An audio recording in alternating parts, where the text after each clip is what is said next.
লক্ষ্মী কুটিরের রান্নাঘরের পক্ষ থেকে আমরা ফিরে এলাম। আজকের মেনু চিংড়ি মাছের পোস্ত দিয়ে ভাপা। প্রথমে চিংড়ি মাছগুলো কেটে বেছে নিয়েছি। এটা দুজনের পরিমাণের হবে। প্রথমে চিংড়িগুলো বেছে কেটে চেষ্টা করে নিয়েছি। এগুলোকে একটু তেলে ভেজে নেব।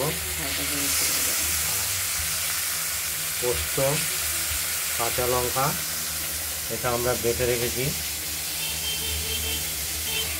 এটা তিলে বাটা হয়েছে পুরোপুরি।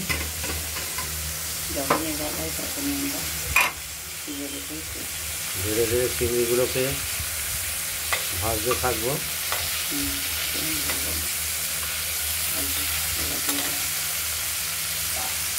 আর বেশিক্ষণ ভাজবো না, হয়ে গেছে। পোস্ত বাটাটা দিয়ে দিলাম, তিলে বাটা পোস্ত আর লঙ্কা। পুরোটা ভাপা পদ্ধতিতেই হবে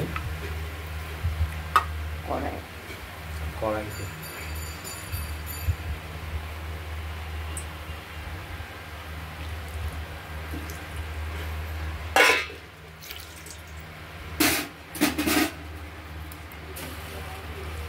হালকা হলুদ ব্যবহার করেছি।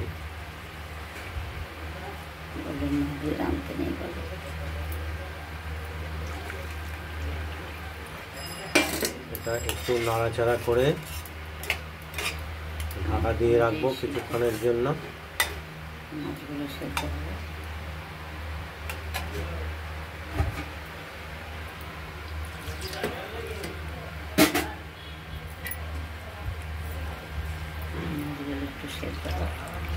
তারপর দেখা যাচ্ছে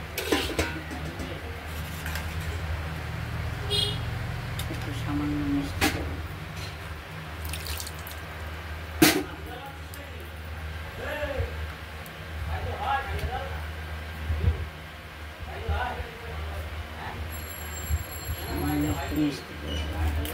সামান্য মিষ্টি ব্যবহার করলাম। আপনারা প্রয়োজন অনুযায়ী স্বাদ মতো মিষ্টি ব্যবহার করবেন।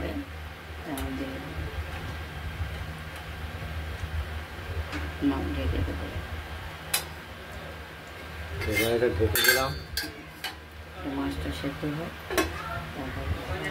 মাছটা সেদ্ধ হওয়ার পর্যন্ত অপেক্ষা করব। চিংড়ি মাছ ভাপা হয়ে গেছে পোস্ত দিয়ে। পোস্ত চিংড়ি ভাপা আপনারা বন্ধুরা বাড়িতে ট্রাই করে দেখবেন কেমন খেতে লাগছে। দেখবেন কেমন লাগছে, কমেন্ট করবেন, কমেন্টস করবেন আর লাইক করে দেবেন চ্যানেলটাকে, আর সাবস্ক্রাইব করে রাখবেন। আর এখানেই শেষ করছি। নতুন নতুন রেসিপি দেখানোর জন্য বেল আইকনটা বাজিয়ে রাখবেন। এখানেই নমস্কার।